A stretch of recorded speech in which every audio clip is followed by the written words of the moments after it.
oyentes de Radio Sefarad y bienvenidos nuevamente a la geografía del Yiddish de la mano de Barda Fishbein. ¿Qué tal, Barda? Hola Jorge, hola a los oyentes de Radio Sefarad. Bueno, seguimos recorriendo la geografía del Yiddish y seguimos recorriendo la ciudad morava de Brno, en lo que hoy en día es Chequia y antes Checoslovaquia. Así es, Jorge, volvemos a vernos porque nos quedaron muchas cosas por contar. Como hemos dicho en nuestra anterior visita, con la revolución de 1848 en el Imperio Austrohúngaro, quedaron atrás las restricciones y las prohibiciones de residencia y trabajo para la comunidad judía, que entonces se organizó y obtuvo reconocimiento oficial, como también hemos comentado, en 1859. El primer rabino oficiante fue David Ashkenazi y ya unos años antes, en 1852, había sido consagrado un cementerio y en 1855 se había abierto al culto una sinagoga. El rabino Baruch Plaszek, que también mencionamos en nuestra anterior visita, además de oficiar en Brno, recibió el título de Landesrabbiner, es decir, rabino de todo el país o rabino jefe, desde 1884 hasta 1929, año en que murió, como también hemos mencionado en nuestra anterior visita a la ciudad, y su título de rabino en jefe quedó en suspenso y ya no se traspasó a ningún otro religioso que sirviera posteriormente. En el orden económico, la industria textil de Brno había ganado gran importancia en las primeras décadas del siglo XX, sostenida sobre todo por la actividad de empresarios judíos. Durante la Primera Guerra Mundial, como habíamos dicho, llegaron muchos refugiados procedentes de Europa del Este, que más tarde siguieron viviendo allí acabada la guerra. Brno tenía una red de escuelas judías que incluía el único instituto de enseñanza secundaria judía del oeste de Checoslovaquia. En 1930 la población judía de la localidad era, según datos censales, de 10.202 personas, lo que representaba casi un 7% de la población general. Entre ellos, 3.295 judíos declararon pertenecer a esta etnia o tener esta religión. Muchos estudiantes judíos de Europa del Este, sobre todo sionistas, se trasladaban a la ciudad para estudiar en su universidad en el periodo de entreguerras. Esos jóvenes son los que trajeron a vernos sus ideas, que fueron adoptados por una gran parte de la juventud judía local, y se trataba de ideas sionistas. Desde que Max Hitler, el líder sionista y editor mencionado ya en nuestra primera visita a la ciudad, gran amigo de Theodor Herzl, fundara el movimiento del sionismo laborista y participara del segundo Congreso Sionista del año 1898, esta ideología fue creciendo a lo largo de los años hasta convertirse en la corriente líder entre la comunidad judía de Brno, que consiguió que personas que seguían estas ideas controlaran la administración de la Keilah y decidieran sus proyectos. Y bien, se calcula que después que los nazis invadieran Brno, a raíz de que se apropiaran tanto de Bohemia como de Moravia, es decir, de toda Checoslovaquia, se calcula que alrededor de 13.000 judíos fueron deportados desde Brno y las ciudades y pequeñas localidades de su entorno. La deportación fue completa en la ciudad y se inició en noviembre de 1941 con una acción por la que se enviaron 1.000 judíos al gueto de Minsk, del que hemos hablado cuando visitamos esta ciudad bielorrusa. Poco después, los primeros días del mes de diciembre, 2.000 más fueron deportados a Theresienstadt, sobre todo, como ya sabemos, que era la población de este campo y gueto de tránsito, sobre todo intelectuales, artistas, etc. Y ya entre enero y mayo del año siguiente, 1942, unos 7.000 fueron trasladados al campo de exterminio de Auschwitz, donde la mayoría fue asesinada.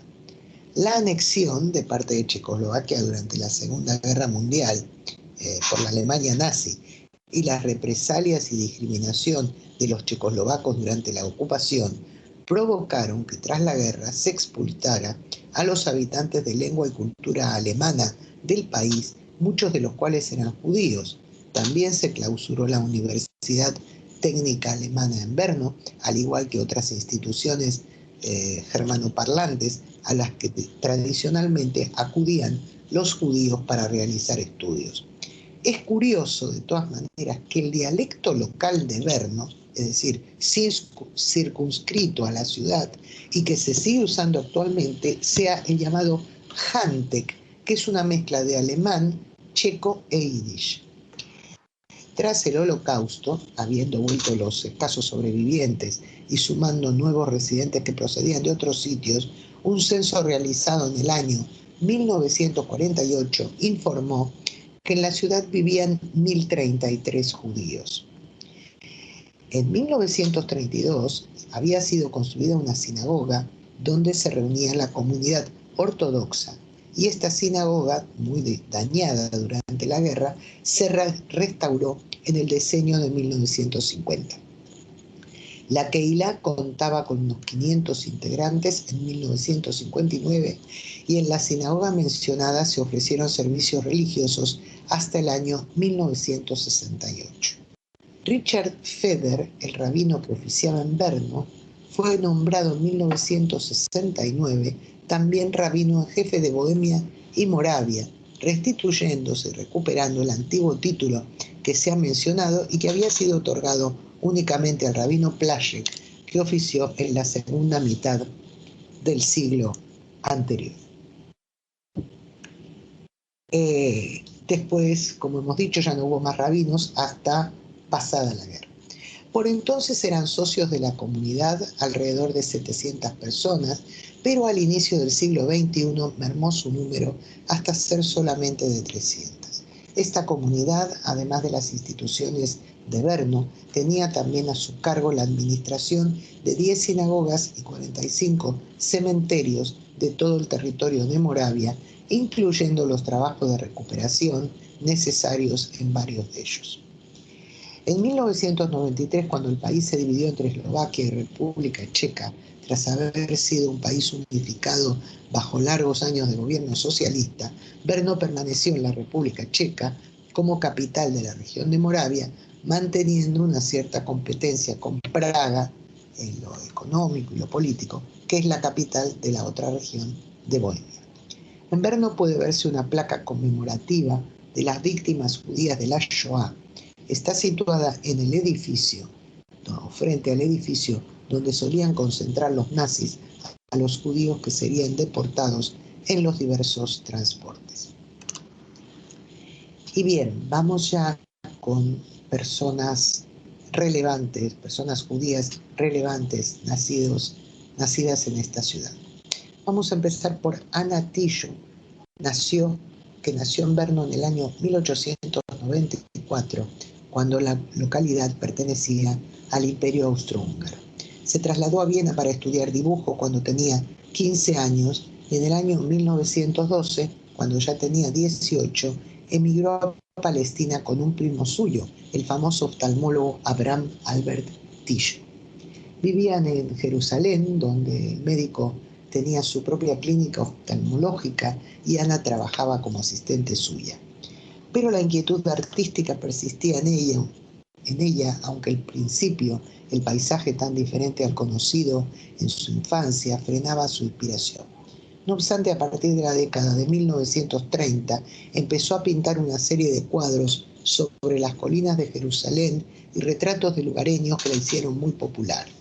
Tanto su dibujo como sus acuarelas pueden verse en muchos de los más importantes museos del mundo.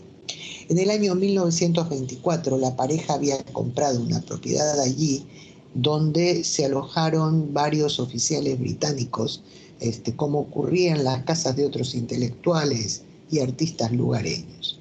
Antes de morir Ana, su esposo ya había fallecido varios años antes, cedió su casa, incluida su colección de arte que contenía además sus propias obras, al municipio. Hoy la llamada Casa Tijoux de Jerusalén es una dependencia del Museo de Israel. Anatillo obtuvo en el año 1980 el Premio Israel de Dibujo.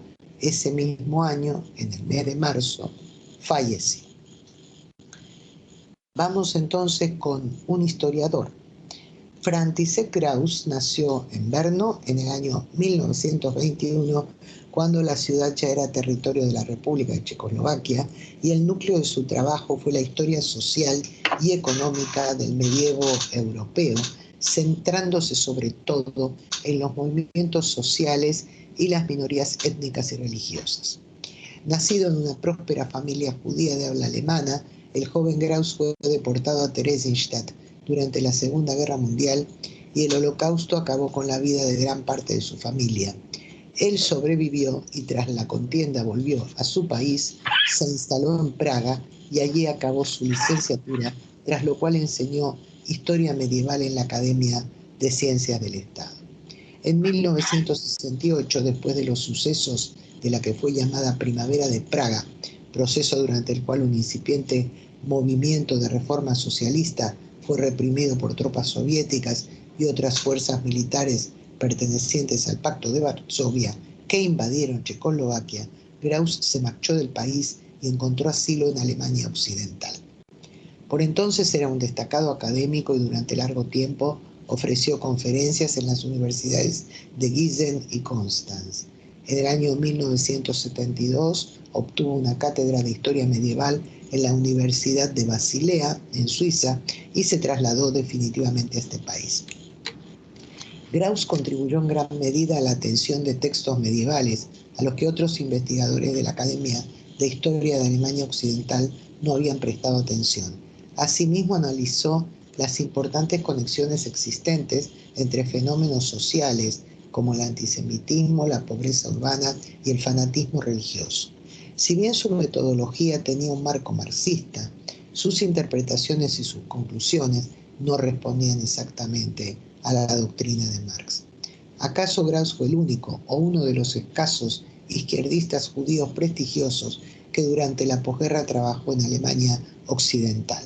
Una parte importante de su obra, sobre todo sus ideas sobre las instituciones sociales y políticas, intentaban actuar como contrapeso de los modelos predominantes alemanes que se fundamentaban en teorías conservadoras nacionalistas defendidas por la mayoría de los historiadores de su época en Alemania. A Kraus ese tipo de pensamiento le parecía inquietante e intentó resituar el estudio de la historia social del medievo en una perspectiva distinta, aunque no siempre lo consiguió. Anne-Marie Odina Gottliebova-Babbitt nació en Brno, ya República de Checoslovaquia, en el año 1923. Gottliebova era su apellido de soltera, pero luego ella tomó el de su marido, que se llamaba Art Babbitt, y por este es el que se la conocería como pintora y animadora artística en Estados Unidos. Dina era una sobreviviente de la Shoah. En el año 1944, internada en el campo de concentración y exterminio de Auschwitz, el médico de siniestra memoria Josef Mengele, en el marco de sus experimentos con personas de etnia gitana, la obligó a pintar retratos de esas víctimas. Asimismo, se vio obligada a pintar retratos de familiares de diversos oficiales alemanes. De aquellas pinturas solo se hallaron 7, que están expuestas en el Museo Estatal Auschwitz-Birkenau de Polonia. La artista solicitó, tanto al museo como al gobierno polaco, que le fueran devueltas sus obras, demanda que fue apoyada por el gobierno y la prensa estadounidense. No obstante, las instituciones polacas denegaron la solicitud, invocando incluso argumentos tan disparatados como que el propietario legal en realidad era Mengele, pese a que, tal como defendieron muchos abogados de diversos países del mundo, el jerarca nazi había obligado al artista a pintar dichas obras bajo amenaza de muerte. Como ciudadana estadounidense, continuó su labor como pintora e ilustradora y trabajó junto a su marido como asistente para compañías tan importantes como la Warner. Desde su traslado a Estados Unidos, la artista había vivido siempre en California y allí falleció en la localidad de Santa Cruz en el año 2009. Y bien, Jorge, aquí terminamos nuestra visita a Brno, que ya ves que ha dado mucho de sí. Sin duda, Brno ha sido una localidad importante en la historia de los judíos de Moravia y del centro de Europa. Muchas gracias por habernos acercado a esas vicisitudes históricas y hasta la próxima. Hasta la próxima, Jorge.